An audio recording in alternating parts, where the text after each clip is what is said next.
말씀입니다. 창세기 12장 2절 3절 내가 너로 큰 민족을 이루고 내게 복을 주어 내 이름을 창대하게 하리니 너는 복이 될지라.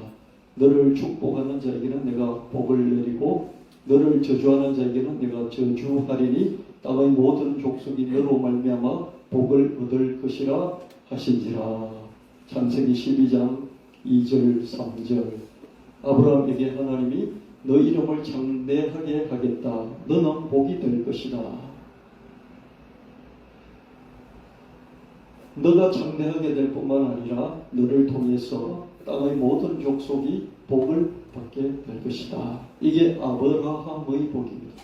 아브라함의 복은 첫 번째로 자기와 자기 가문이 잘 되는 복, 두 번째는 자기와 자기 후손, 자기 가문을 통해서 천하 만민이 세상의 모든 민족이 복을 받는 이게 아브라함의 복입니다. 아브라함의 복은 정말 대단한 복이죠. 그죠? 그래서 전 세계가 아브라함의 복을 갖고자 그리고 아브라함의 복을 추구하면서 아브라함의 복을 자기에게 그대로 실현하기를 간구하는 그런 소원과 기도를 하고 있습니다. 갈라디아서 3장 13절 14절에 보니 그리스도께서 우리를 위해 저주를 받은 바 되사 율법의 저주의 수를 속량하셨으니 기록된 바 나무에 달린 자보다 저주 아래에 있는 자라 하였습니다. 이는 그리스도 예수 안에서 아브라함의 복이 이방인에게 미치게 하고 또 우리로 하여금 믿음으로 말미암아 약속된 성령을 받게 하려 함이라.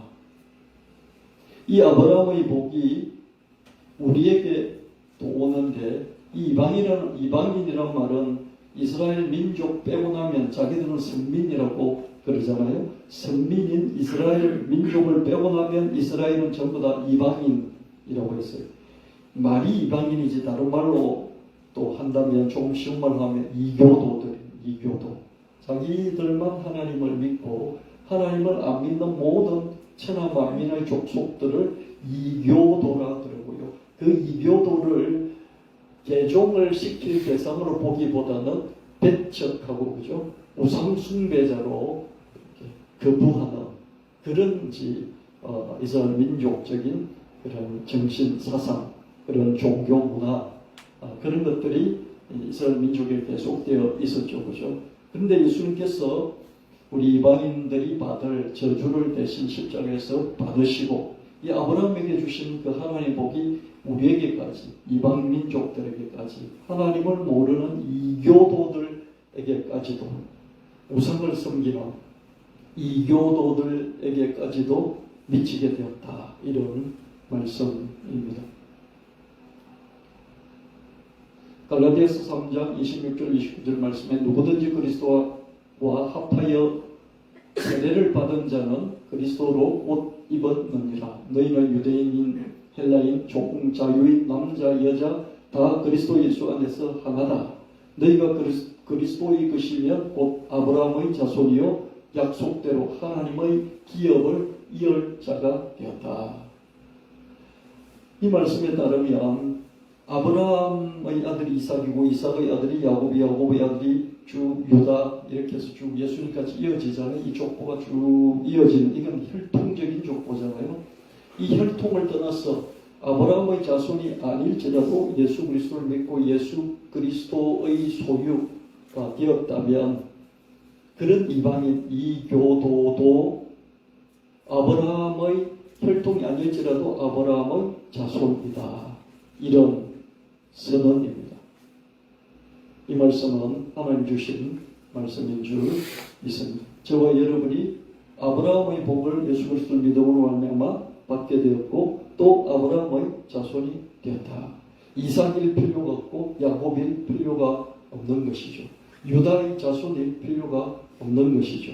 예수 그리스도를 믿음으로 말미암아 아브라함의 자손이 되었다. 로마서 8장 29절 말씀에 하나님께서 미리 아신 사람들이 자기 아들의 모습을 닮게 하시려고 그들을 예정하시고 그리스도가 많은 성도들 가운데 맏아들이 되게 하셨습니다. 원래 예수님은 하나님의 외아들 독생자였잖아요. 그런데 성육신 하시고 공생의 과정을 거치면서 예수님은 맏아들이 되시고 예수님을 따르는 사람들은 하나님의 양자녀가 되시고, 그래서 예수님은 우리의 맏아들이 되셨죠. 신분이 바뀐 것이죠. 그렇죠? 예수님은 독생자에서 하나님 맏아들이 되시고 우리는 예수님의 동생 하나님의 양자녀가 되는 것입니다. 에베소서 1장 4절 5절 말씀에 찬송하려로다 하나님 곧 우리 주 예수 그리스도의 아버지께서 그리스도 안에서 하늘에 속한 모든 신령한 복을 우리에게 주시되 곧 창세전에 그리스도 안에서 우리를 택하사 우리로 사랑 안에서 그 앞에 거룩하고 흠이 없게 하시려고 그 기쁘신 뜻대로 우리를 예정하사 그리스도 예수 그리스도로 말미암아 자기의 아들들이 되게 하셨으니, 우리가 예수 그리스도를 믿으니까 어떻습니까? 하나님의 아들 딸이 되었는데 그 하나님의 아들 딸이 되는 것이 뭡니까? 창세전에 예수 그리스도 안에서, 이미 예수 그리스도 안에서 우리를 예정하시고 선택하셔서 오늘날 불러서 이교도였던 이방민족이었던 우리도 이스라엘 백성이 선민인 것에서 국한되지 않고 예수 그리스도를 믿음으로 말미암아 우리는 아브라함의 자손이 되고 아브라함의 복이 우리에게 미쳤을 뿐만 아니라 하나님의 자녀가 되는데, 이것이 창세전에 하나님이 우리를 한 사람 한 사람 예정하시고 선택하셨다. 그래서 이 모든 복, 이 모든 신령한 하늘의 복을 우리에게 주신 것이다. 이렇게 말씀하고 있습니다. 여러분 복이 뭐라고 생각하십니까? 여러분 노력으로 뭔가 성취하는 것을 복이라고 생각하십니까? 우리 노력과 성취와 상관없이 이미 만들어져 있는 것을 받는 것, 그것을 복이라고 생각하십니까? 예수 그리스도를 믿음으로 말미암아 아브라함의 복이 나의 복이 되었고요. 이스라엘 혈통이 아닐지라도 나는 또한 아브라함의 자손이 되었습니다. 더 나아가서 하나님 자녀가 되었고요. 예수 그리스도의 동생이 되었습니다. 창세전에 예수 그리스도 안에서 나는 하나님 자녀로 예정이 되었고 또 선택되어 있었습니다. 예수 그리스도를 믿음으로 말미암아 이 모든 신령한 복이 나에게 오게 된 것이죠. 나의 노력과 상관없는 이미 하나님이 만들어 놓으신 것을 예수 그리스도를 통하여서 우리에게 전달되게 하신 것이죠. 이게 우리가 받는 복입니다. 예수 그리스도를 믿음으로 말미암아 나도 잘되고 남들도 잘되게 한 이 아브라함의 복이 나의 복이 되었죠. 그죠? 이런 진리, 이 성경 말씀의 약속이 내 자존감의 근거가 되는 것이죠. 여러분이 스스로 나는 존귀하구나 하는 그 근거가 뭐냐? 근거를 대봐 드릴 때 아브라함의 복이 내 복이 되었어. 이게 근거인 것이죠. 나는 또한 아브라함의 자손이 되었습니다. 더 나아가 하나님 자녀가 됐고 예수님 동생이 되었습니다. 이 진리가, 이런 성경 약속 말씀이 내 자존감의 근거인 것이죠. 여러분이 누구냐에 따라서, 여러분이 어떠냐에 따라서 자존감이 있고 없고가 아니라 하나님이 나를 그렇게 대우하시는 그 성경 약속이 내 자존감의 근거라는 것이죠. 나는 창세전에 예수 그리스도 안에서 하나님 자녀로 예정되었고 선택되었고, 이런 성경 말씀의 약속 진리가 내 자존감, 여러분 자존감의 근거가 되는 것입니다. 예수 그리스도 안에서 이 모든 신령한 복이 나에게 미쳤다, 나에게 왔다, 이 성경 약속의 말씀, 이 진리가 내 자존감의 근거가 됩니다. 외모, 학벌, 재능, 지위, 배경, 이것이 내 자존감의 근거가 아닙니다. 여러분, 외모가 얼마나 자존감의 근거의 시대를 살아보고 있습니까? 그렇죠? 요즘 이렇게 텔레비전 서바이벌 뭐 이런 프로그램을 보면요, 키 180 이하는 어떠죠? 명함도 내밀기가 어려워요. 180, 185, 189 뭐 이렇게 키 가지고 자존감의 근거를 삼는 그런 시대가 되었습니다. 그 외모를 너무 따지기 때문에 우리나라만큼 성형, 피부 미용, 성형 이런 기술이 발달해 있는 그런 나라도 드물죠. 헬스장하고 헬스 트레이너가 가장 많은 나라가 우리나라 이렇게 그죠? 헬스장 숫자가 너무 많아요. 헬스 트레이너도 너무 많고요. 다 몸을 벌크업을 하고 있어요. 몸짱을 만들어요. 그래서 요즘은 바디 프로필을 그래가지고 몸짱 만들어서 바디를 그죠? 프로필, 바디 사진을 찍어서 이렇게 올리지 않습니까? 그죠? 외모 지상주의. 왜냐하면 외모에 따라서 뭡니까? 내 자존감이 만들어진다고 생각하는 그런 삶을 살고 있기 때문이죠. 그죠? 학벌은 어떻습니까? 그죠? 학벌.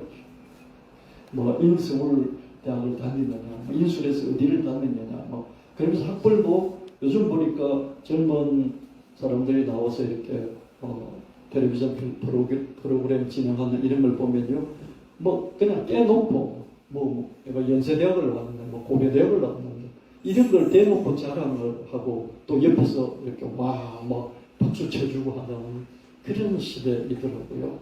학벌이 얼마나 자존감의 근거가 되는 그런 시대를 사는지 모릅니다.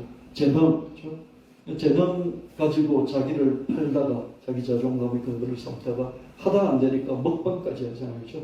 많이 먹는 게 재능인 그런 거예요. 그렇죠? 많이 먹고 무엇이든지 먹고 그 재능을 팔고 돈을 버는 그런 시대이고요. 주의, 그죠? 사회적인 지위, 이건 말할 것도 없고요. 배경, 그죠? 내가 어떤 집안 출신인가, 내가 어떤 사람, 어떤 인맥들을 많이 알고 있고, 그래서 그런 권력자들을 알고 있기 때문에 그걸 덤이 없고 나는 낙하산을 타고 얼마든지 좋은 자리를 얻을 수 있다. 이런 배경, 이런 게 자존감의 근거가 되는 그런 시대. 그러나 성경이 말씀하는 자존감, 이런 게 전혀 아니죠. 내 자존감의 근거는 예수 그리스도 안에서 하나님이 나를 어떻게 대우해 주시는가, 여러분 한 사람 한 사람 어떻게 대접해 주시는가 하는 그 약속의 말씀, 그 내용이 우리 자존감, 여러분 한 분 한 분 자존감의 근거가 된다는 것입니다.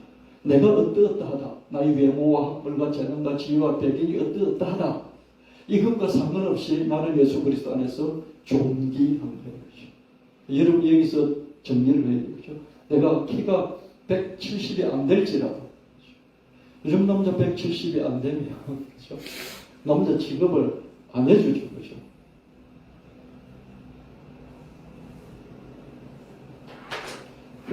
개그맨 허경환이라는 분 있죠. 그죠? 그분이 나와서 이렇게 키를 재면요, 자기 키가 168인데, 그죠? 이렇게 발을 들어가지고 169 만들려고, 1cm 더 높은 것처럼 만들려고 그렇게 애쓰는 그런 내용들 텔레비전 나오고 이런 걸 보면서, 키 1cm가 자존감 입고 만드는 그런 거구나, 그런 생각이 들었습니다. 외모, 학벌 이런 거 상관없이 하나님이 성경 말씀을 통해서 여러분 자신을 어떻게 생각하고 어떻게 대우를 해주느냐 하는 그것이 여러분 자존감의 근거가 된다는 것이죠. 아멘. 할렐루야. 내 자존감은 하나님으로부터 오는 것이지 내 자신의 어떠어떠하다, 내가 이러이러한 사람이야 하는 거기서 자존감이 오는 것이 아니죠. 이게 성경적인 자존감입니다. 여러분 살아가면서 자존감이 바닥을 칠 때가 있습니까? 아주 더러운 기분이 들고 우울하고 그럴 때가 있습니까? 살면서 그럴 때 있어요. 저도 그래요. 그럴 때 빨리 회복 탄력성을 가지고요, 이렇게 거기서 벗어나야 됩니다. 내가 어떠어떠한 상태에 있다는, 그래서 내가 그런 느낌을 받는다는, 그게 내 자존감의 근거가 아니고 무엇이 자존감의 근거입니까? 성경에서 하나님이 나를 어떻게 대우하시는가 하는 거기가 내 자존감의 근거라는 것이죠. 하나님이 나를 어떻게 보시느냐, 여기에 내 자존감의 근거가 있습니다. 내 자존감의 근거를 나 자신에게 두면 내 자존감은 내가 좋을 때는 올라가고 나쁠 때는 받고, 그렇죠? 그래서 상처를 받을 수밖에 없어요. 그러나 하나님께 두면 내 자존감은 언제나 안정적이고 든든하고요, 그대로 그 자리에 있는 것입니다. 여러분이 이 말씀을 들을 때 그런가 보다 하는데 내일 되면 어떻습니까? 내일 되면 또 자존감이 바닥을 쳐요. 저 사람이 나를 어떻게 대우하느냐에 따라서 내 자존감이 오르락내리락 한단 말이에요. 그렇죠? 상관없다는 거예요. 거기서 내가 벗어나서 하나님을 바라보고 하나님이 나에게 주시는 그 자존감, 그거를 내 자존감의 근거로 삼아야 된다. 요한복음 1장 42절 말씀에 데리고 예수께로 오니 예수께서 모시고 이르시되 너가 요한의 아들 시몬이니 장차 게바라 하리라 하시니라. 게바를 번역하면 베드로라. 이 촌동네 사람 시몬의 자존감의 근거는 장차 너가 반석 같은 사람이 될 것이야. 내가 너를 베드로라고 너 이름을 불러줄게 하는 예수 그리스도의 약속. 이것이 베드로의 자존감의 근거인 것이죠. 예수님의 이 말씀을 받아들이고 믿는 그만큼 시몬이라는 사람은 반석 같은 사람으로 성장해 갈 것인데요. 이 말을 들으면 신기하고 그런가? 그러다가 끝이에요. 그죠? 잘 믿지를 못하죠. 그죠? 그래서 이 자존감은요, 시간 속에 축적하는, 자존감을 축적하는 시간이 계속 필요합니다. 이 성경 말씀을 한번 듣는다고 자존감이 확 생기지 않아요. 이 자존감을 자기 것으로, 하나님이 약속하신 자존감을 자기 것으로 잡으려고 하는 노력, 자기의 노력이 필요합니다. 마태복음 16장 15절 18절 이르시되 너희는 나를 누구라 하느냐 시몬 베드로 대답하여 이르되 주는 그리스도시요 살아계신 하나님 아들이십니다. 예수께서 대답하여 이르시되 바요나 시몬아 내가 복이 있도다. 이를 내게 알게 하신 이는 혈육이 아니요 하늘에 계신 내 아버지이시니라. 또 내가 너에게 이르는 베드로라. 내가 이 반석에 내 교회를 세우리 엄부의 건석이 이기지 못하리라. 시몬아 시몬아 시몬의 아들 바요나 시몬 바요나의 아들 요나의 아들 시몬아 이렇게 예수님 말씀하셨어요. 그러다가 베드로가 주는 그리스도시요 살아계신 하나님 아들이십니다. 이렇게 말씀하니까 내가 이제 너를 베드로 반석이라 말하겠다. 이름을 반석이라고 불러주신 것을 볼 수가 있습니다. 너 반석 위에 내 교회를 세우겠다. 그래서 천주교는 이 베드로를 딱 붙잡고 그죠? 이 베드로가 반석이니까 반석 위에 자기들이 교회를 세우겠다. 그렇게 했죠. 그죠? 천주교는 베드로를 반석으로 봅니다. 그래서 초대 교황으로 삼죠. 그죠? 우리 개신교는 주는 그리스도시요 살아계신 하나님 아들이신다는 신앙 고백을 반석으로 삼죠. 저는 뭐가 맞을까 고민이 많은데 개신교 전통은 이 신앙 고백을 반석이라 하고요. 천주교는 보통 베드로를 반석이라 한단 말이에요. 여러분은 어떻게 맞는 것 같습니까? 시몬의 답변을 예수님 극찬해 주십니다. 시몬을 베드로라고 불러주시면서 이 반석에 예수님이 교회를 세우시겠다고 공언을 하십니다. 그러나 시몬의 자존감의 근거는 시몬 자신에게 있지 않고 하나님께 있습니다. 바요나 시몬 내가 복이 있는데 왜 복이 있느냐? 이 사실을 너에게 알게 한 그런 분은 너희 혈육이 아니고 하늘에 계신 내 아버지 예수 그리스도의 아버지께서 너에게 이것을 가르쳐 주셔서 내가 알고 알았으니까 지금 대답을 하는 것이야. 그래서 내가 너를 극찬을 하고 너희 이 신앙 고백 위에 내 교회를 세울 것인데 음부의 권세 흔들지 못할 것이야. 너희 이 신앙 고백이 반석이니까 흔들리지 않을 것이야. 너는 베드로야. 이런 예수님의 칭찬과 약속이 무엇입니까? 하나님이 알게 하셨다는 거예요. 그래서 이런 베드로의 자존감의 근거는 하나님께 있다. 시몬은 자존감의 근거에 대해서 계속 배우고 있는 것입니다. 저와 여러분이 계속해서 배워야 될 게 뭡니까? 여러분 자존감하고요 평생 씨름할 거예요. 뭐가 좀 되는 것 같으면 자존감이 올라가다가 어떻습니까?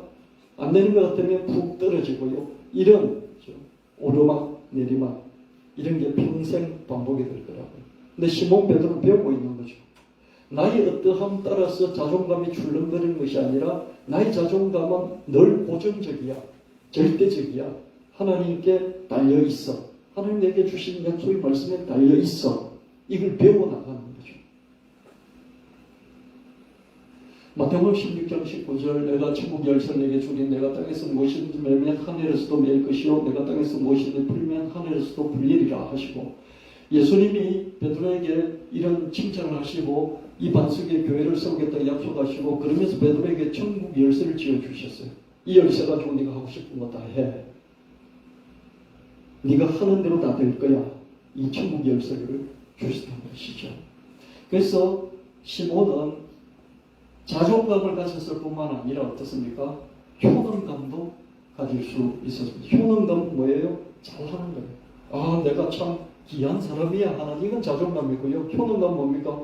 내가 잘 해냈네. 이것이 감과 함께 효능감이죠. 천국 열쇠를 받았기 때문에 이것이 가능해졌습니다. 내가 참 존귀하구나. 이런 감정이 자존감. 내가 참 잘하고 있구나. 이게 효능감. 우리에게 두 가지가 다 필요하죠. 그렇죠? 누가복음 5장 4절 7절 말씀에 말씀 마치시고 시몬에게 이르시되 깊은 데로 가서 그물을 내릴 고기를 잡으라. 시몬이 대답해 이르되 선생님 우리들이 밤이 새도록 수고하였으되 잡은 것이 없지만은 말씀에 의지하여 내가 그물을 내리리이다 하고 그렇게 하니 고기를 잡은 것이 10만원 그물이 찢어지는지라. 이에 다른 배에 있는 동무들에게 손짓하여 와서 도와달라 하니 그들이 와서 두 배의 체험에 잠기게 되었더라. 힘이 많아 그물이 찢어지고요. 두 배의 체험에 잠기게 되는 이런 놀라운 기적이 일어났어요. 시몬이 예수님 말씀 따라 실행을 했어요. 그랬더니 잡은 물고기 힘이 많아 그물이 찢어질 정도가 되었어요. 시몬은 예수님에게서 말미암는 예수님으로부터 오는 이런 자존감뿐만 아니라 효능감을 제대로 경험할 수 있었잖아요.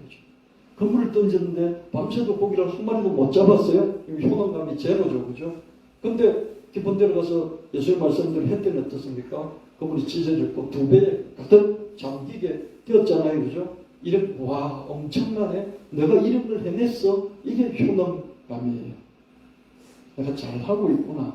이게 효능감이라는 것이죠. 마태복음 14장 28절 말씀에 베드로가 대답하여 이르되 주여 만일 주님이시거든 나를 명하사 물 위로 오라 하소서 하니 오라 하시니 베드로는 주님을 믿고 주님을 향해 이제 물 위를 걸어가고자 시도를 합니다. 그렇죠? 여러분 고기가 찢어지도록 그물이 찢어지도록 잡힌 이 사건이 없었다면 물 위로 걸어갈 생각을 했겠습니까? 이전에 효능감이 상당히 업그레이드가 됐죠. 그죠? 그러니까 이제 물 위로 걸어가겠다고. 예수님 물 위로 이렇게 오시니까, 그죠? 나도 예수님처럼 한번 해보겠다. 이렇게 도전을 하는 것이죠.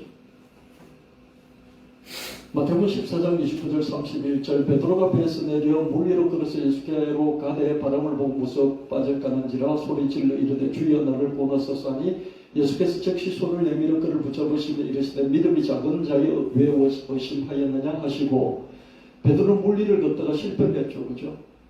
근데 이런 실패는 정말 멋진 실패예요. 그렇지 않습니까? 전무후무한 경험을 했어요. 물 위를 걸었잖아요. 그죠? 10m를 걸었든지 5m를 걸었든지 걸었어요. 중간에 이렇게 비바람을 많이 치니까 그걸 보고 예수님 보다가 그걸 보고 이렇게 주저앉아 버렸죠. 그죠? 예수님 바라보고 가다가 파도를 보고 바람을 보고 빠져버렸어요. 실패했어요.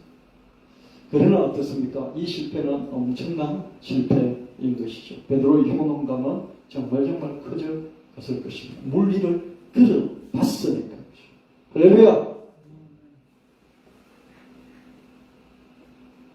사도행전 3장 6절 8절 말씀은 베드로가 이르되 은가금은 내게 없거니와 내게 있는 이것을 내게 주노니 나사렛 예수 그리스도 이름으로 일어나 걸으라고 오른손을 잡아 일으키는 발과 발목이 곧 힘을 얻고 뛰어서서 걸으며 그들과 함께 성전으로 들어가면서 걷기도 하고 뛰기도 하며 하나님을 찬송하니 베드로는 자기 자신에게 있는 것 그것이 아니라 예수 그리스도의 것을 가지고 안전병리를 일으켜 세울 수가 있었습니다. 대단한 기적을 일으켜 세운 것이죠. 베드로는 점점점 배워갑니다. 자기 자존감의 근거도 하나님으로부터 오는 것이고 자기의 효능감도 하나님으로부터 오는 것이라는 것을 자꾸 배워가면서 내가 뭘 대단히 해야 되는 거 아니구나 하는 걸 알면서 하나님이 마련해 놓으신 것을 끌어다가 자기 것으로 활용하면서 자기 효능감을 키워나가고 있습니다. 베드로의 효능감은 엄청나게 더 커졌겠죠. 후일 죽은 다비다까지 살려냈어요. 그래서 베드로의 효능감은 절정에 다르게 죽은 사람을 살렸으니까 그렇죠. 물론 베드로의 자존감과 효능감이 완전히 바닥을 친 적도 있었죠. 공경에 빠져있는 예수님을 3번이나 부인하고 저주하기도 했죠. 베드로는 예수님과의 사람의 관계를 다시 회복함으로써 자존감과 효능감의 밑바닥에서 탈출할 수 있었습니다. 완전히 자존감이 바닥에 떨어진 적도 있어요. 그렇죠? 그리고 주님을 배반을 했으니까 그렇죠? 그래서 다 망가져 버렸죠. 근데 주님과의 사람의 관계를 다시 복원하면서 자존감과 효능감도 복원을 할 수가 있었습니다. 요한복음 21장 17절 말씀에 세 번째 이르시되 요한의 아들 시몬아 내가 나를 사랑하느냐 하시니 주께서 세 번째 내가 나를 사랑하느냐 하시니 베드로가 근심하여 이르되 주님 모든 것을 아시오며 내가 주님을 사랑하는 줄을 주님께서 아시나이다. 예수께서 이르시되 내 양을 먹이라. 이미 베드로가 됐잖아요. 이미 베드로가 됐는데 예수님을 부인하고 이렇게 나가서 혼자서 또 이렇게 딴짓하다가 또 제자들 데리고 고기 잡으러 간 거예요. 근데 밤새 고기를 잡았지만 헛한 이번에는 헛한 이번에도 헛한 예수님 떠나 있으니까. 근데 예수님께서 오른쪽으로 그물을 던지라. 이전에는 깊은 곳으로 가서 그물을 내려 고기를 잡으라 했고요. 이번에는 오른쪽에 그물을 던지라. 그래서 큰 고기를 153마리 잡을 수 있었습니다. 그 베드로를 향해서 예수님께서 그죠? 요한의 아들 바요나 시몬아, 요한의 아들 시몬아 이렇게 부르십니다. 옛날 시몬일 때를 다시 아마 상기시켜 주시는 게 아닌가. 이미 베드로인데 다시 시몬으로 또 되돌아가 버린 베드로를 다시 불러서 회복시켜 주시는 그런 과정이라고 생각합니다. 그랬을 때 베드로는 주님 모든 것을 아시오며 내가 주님을 사랑하는 줄을 주님께서 아시나이다. 베드로의 자존감과 효능감의 근거는 예수님과의 사랑의 관계, 예수님을 얼마나 믿고 사랑하는 그 관계에서 나온다. 그것을 우리는 다시 한번 확인할 수 있습니다. 사도행전 7장 17절 말씀에 베드로가 그들에게 손짓하여 조용하게 하고 주께서 자기를 이끌어 옥에서 나오게 하던 일을 말하고 또 야고보와 형제들에게 이 말을 전하라고 떠나 다른 곳으로 가니라. 베드로는 감옥에 갇혔죠. 그죠? 이제 핍박이 시작됐잖아요. 요한의 형제 야고보는 참수를 당했고요. 베드로는 잡혀서 감옥에 갇혔습니다. 그런데 하나님께서 주님께서 천사를 보내서 옥에서 타락할 수 있도록 했습니다. 그랬을 때 베드로는 자기 같이 있는 제자들 그룹이 있는 그 마리아의 집, 마가 요한의 어머니 마리아의 집에 가서 자기가 사랑한다는 것을 알리고 거기서 이렇게 오래 지낸 것이 아니고요. 또 다른 곳으로 곧장 이동을 했습니다. 이동한 게 뭐냐면 거기서 또 하나님의 복음을 전할 기회를 얻기 위해서 이동을 했던 것이죠. 베드로는 순교할 때까지 자기 생애를 계속해서 불태워 나갔어요. 이제 자존감과 효능감이 자리를 잡게 된 것이죠.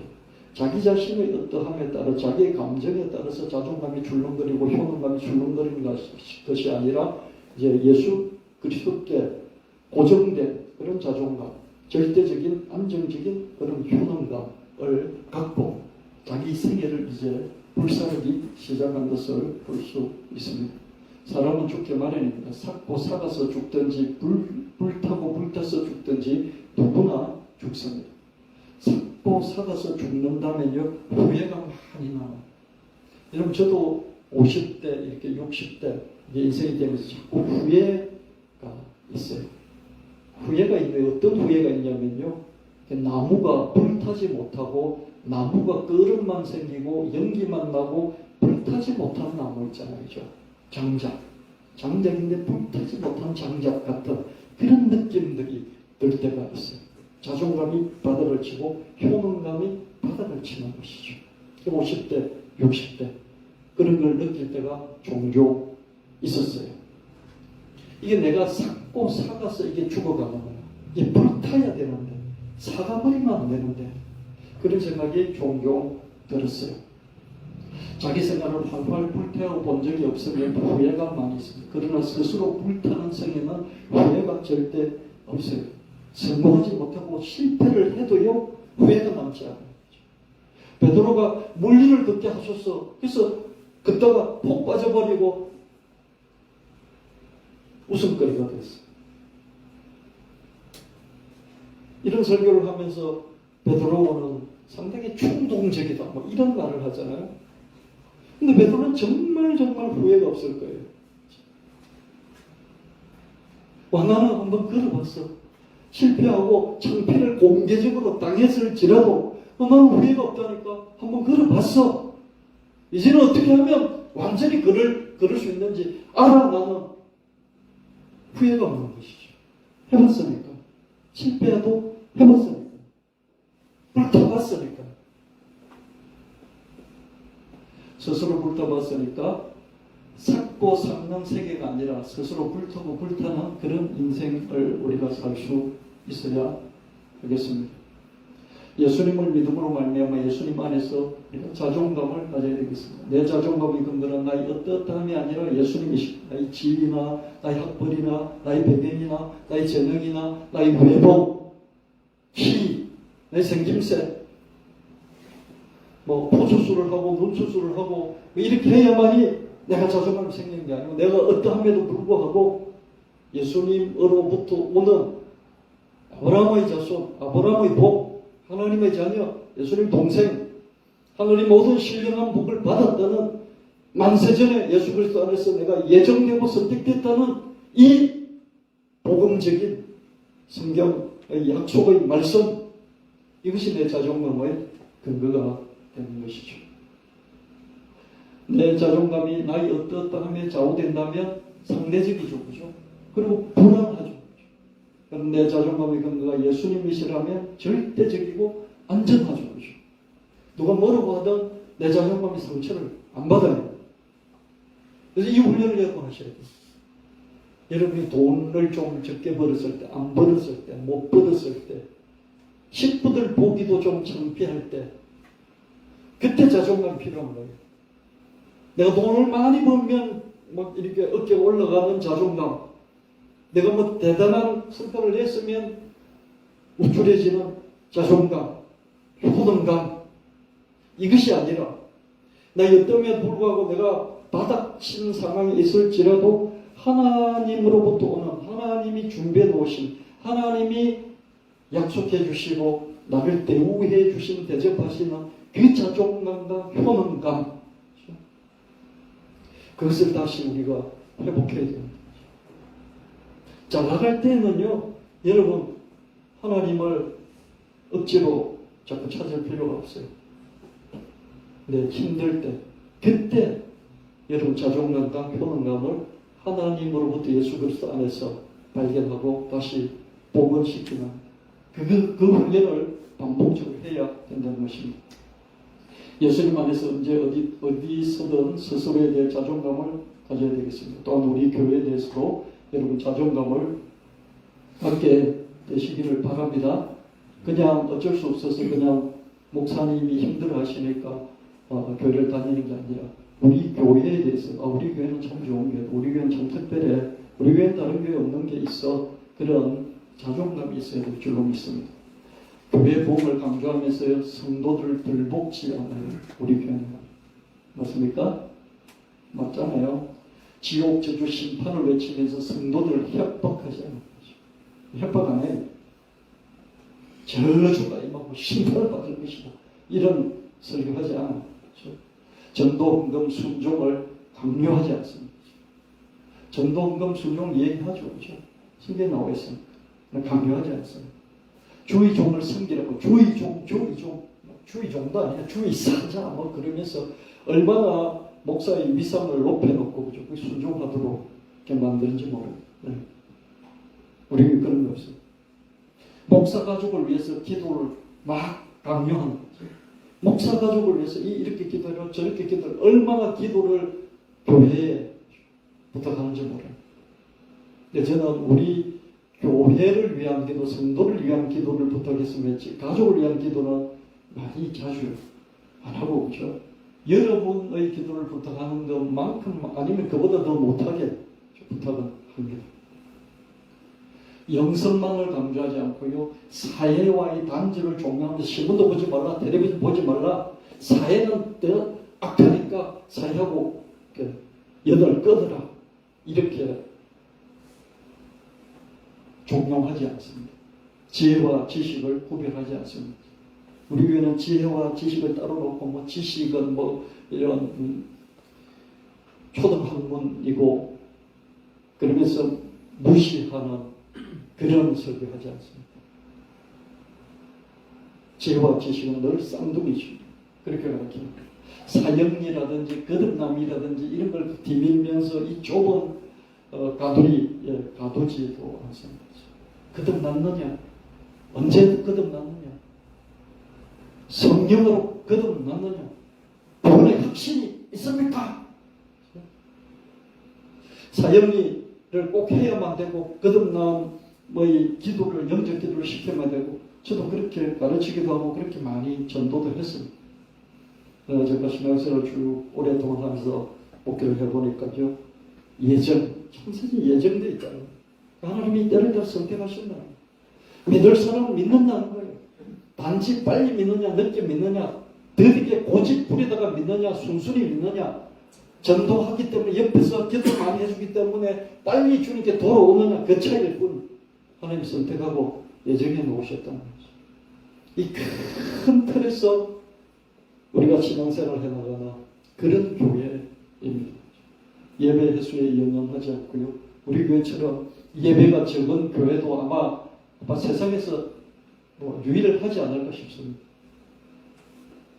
우리 교회는 영성과 함께 역사성, 사회성도 추구합니다. 역사를 떠나고 사회를 떠난 그런 신앙생활을 가르치지 않고요. 사회 속에서의 신앙을 강조하고요. 맹목적으로 순종하는 성도가 아니라 똑똑한 성도가 되도록 이렇게 만들고요. 목사들이 모르고 있거나 목사도 안 알려주는 그런 수준의 성경 지식도 저는 여러분에게 가르쳐 드리려고 전달하려고 애를 많이 쓰고요. 또 다음에도 시간을 내서 그런 걸 한번 훑어보려고 합니다. 의지로운 열정, 자기 자신이 정리되지 않는 열정, 이것보다는 차근차근 정리된 성경적인 지혜와 지식을 추구를 하는 그런 우리 교회입니다. 하나님의 강대하심과 세세하심을 믿을 수도 없으니까 상상을 함으로써 내 상상력을 통해서 하나님의 강대하심과 섬세하심을 믿어나가도록 하는 이런 걸 추구하고요. 강박적으로 매달리면서 한에 맺힌 기도를 하는 이런 것보다도 하나님을 기뻐하는 이것이 가장 우선이다. 그걸 자연스럽게 습관이 되도록 만들어 나가는 그런 교회를 추구하고요. 목사의 역할이 여러 가지가 있지만 교사로서 바르게 잘 성경을 이해하고 가르치는 여기에 충실하고요. 최후심판, 최후승리, 십자가를 넘어서 최후심판과 최후승리 여기에도 초점을 둔 테마 말씀 예배당을 세우는 것을 목표로 삼고 전진하는 그런 특별한 교회다. 내가 섬기는 교회는 이런 특별한 교회다. 이런 자존감을 갖게 되시기를 예수님 이름 축원합니다. 그래서 교회에 대해서 좀 더 사랑하시고요. 애착을 가지시고 여러분 기도하면서 할 일들을 해나가게 되시기를 축원합니다. 예수님 안에서 내가 참 존귀하구나 하는 자존감을 갖길 바라고요. 내가 참 잘하는구나 하는 효능감도 가지시기를 바라는데요. 베드로가 처음부터 그랬던 건 아니에요. 예수님과의 사랑의 관계가 깊어가면서 내 자존감과 내 효능감의 근거가 나의 어떠함, 나의 학벌, 지식, 지혜, 나의 재능, 배경, 나의 외모 이런 거에 있지 않구나. 내가 어느 유명하고 권력 있는 사람들 많이 아는가 여기에 있지 않구나. 예수님에게 있고 그것이 예수님으로부터 예수님을 믿음으로 말하면 내게 전달되어지는 그것이 나의 자존감이고 나의 효능감이구나. 이걸 한 걸음 배워가기 시작했고요. 실패 속에서도 회복해가면서 이것을 계속해서 붙잡아 갔던 것을 볼 수 있습니다. 아멘. 이럴 때 여러분의 자존감과 효능감이 절대적이 되고 늘 안정적이 되고요. 상대적으로 불안하지 않습니다. 아멘. 우리 인생 살아갈 때 힘든 게 뭡니까? 늘 출렁거리잖아요. 우리 감정이 늘 출렁거리잖아요. 그게 문제지 않아요? 어떤 때는 막 내가 괜찮은 사람 같다가 어떤 때는 완전히 막 찌그러졌어. 그죠? 목사인 저도 그죠? 이불킥을 할 때가 있어요. 이불킥을 한단 말이에요. 그때 그러면 안 되는데. 근데 이전에는 그런 게 오래 갔어요. 요즘은 그게 아주 짧아요. 왜 짧습니까? 이건 아니지. 하나님 안에서 나인데 왜 하나님 떠나서 나를 생각하고 있지? 그래서 빨리 복구를 한다.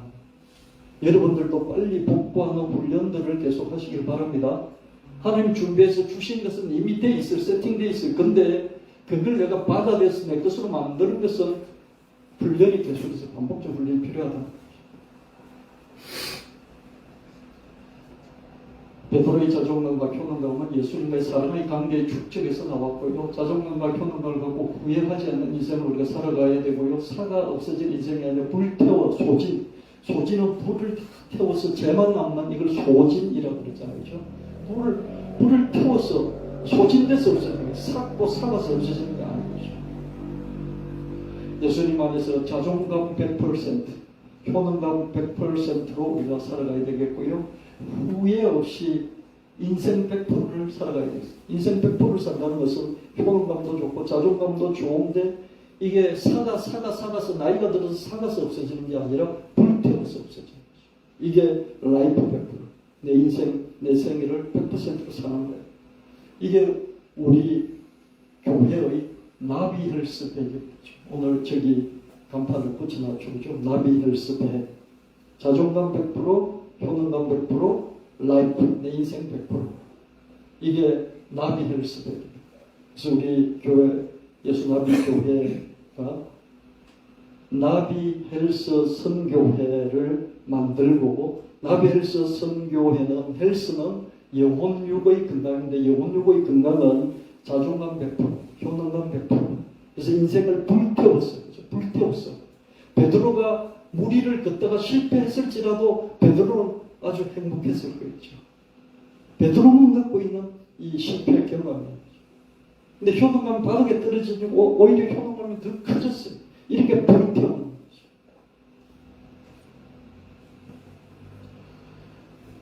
나비헬스 선교회. 나비헬스 선교회 뇌교육훈련센터에 대해서 제가 좀 더 정리가 되는 대로 말씀을 드리고요. 나비헬스 선교회. 이 헬스는 뇌뿐만 아니라 우리 몸의 모든 영혼의 건강에 초점을 맞추고 어떻게 주님께서 우리를 인도해 가실 저도 가닥이 잡힌 게 거의 없습니다. 근데 조금 하나님께서 인도하시는 대로 같이 나누고 또 힘을 합쳐 나가는 그런 시간 갖기를 원합니다. 세종 3차 아파트 상가에서 23년 전에 시작했고 코아프라자에서 20년 동안 주님께서 보호하시고 지켜주시고 인도해 주셨고 여기 이제 한 달째 와서 예배를 드리고 있습니다. 이전해 주신 하나님께 정말 감사를 드리고요. 수고하고 헌신하고 충성하신 여러분들께도 진심으로 감사를 드리고요. 여기서 나비 헬스 선교회를 통하여서 하나님께서 우리의 영혼육의 건강과 그렇죠? 자존감, 효능감, 우리 인생을 완전히 그렇죠? 충분히 발휘할 수 있도록 인도해 주실 것이고 또한 한 걸음 부흥시켜 나가게 하실 줄 믿습니다. 이 헤든 메디컬 센터에 많은 빈 곳들이 있습니다. 하나님 이 헤든 메디컬 센터 우리에게 붙여주시고 이 서밋 플레이스를 비롯한 배복 이것을 우리에게 붙여주시고 이 서울대 캠퍼스 또 서울대 대학병원 우리에게 붙여주시옵소서. 2030년까지 테마 말씀 예배당을 지어서 함께 이주할 수 있도록 해주옵소서. 우리 계속 기도해 나가고 베드로처럼 물리를 극복했을 때 실패했을지라도 베드로는 자기 생애를 불태웠기 때문에 너무너무 행복하고 나는 아무런 후회도 없어 그랬을 것이 분명합니다. 저와 여러분도 우리가 테마 말씀 예배당은 원래 짓고 잡은 것대로 더 이상으로 지을 수도 있고요. 그보다 못하게 지을 수도 있지만 베드로처럼 효능감이 충만한 그런 인생 나중에 죽은 자도 살리고요. 나중에 자기 생애를 순교하기까지 주님께 완전히 불살라서 소진시켜서 드린 것을 보면서 우리 인생도 여러분 70일지라도 80일지라도 우리 지금 진사순 권사님께서 연세가 우리 교회에서 가장 많으신데요. 제가 가만히 생각해 보니까 진사순 권사님이 107살 만 땅으로 채우실 때까지 건강하게 사시고 107살 때 평안히 잠자듯이 돌아가시는데 그 전에는 저와 여러분 누구도 죽지 마시고 그 전에는 저와 여러분 누구도 큰 병 걸리지 마시고 헬스 나비 헬스 그렇게 살아가게 되시기를 예수님 이름으로 축원합니다.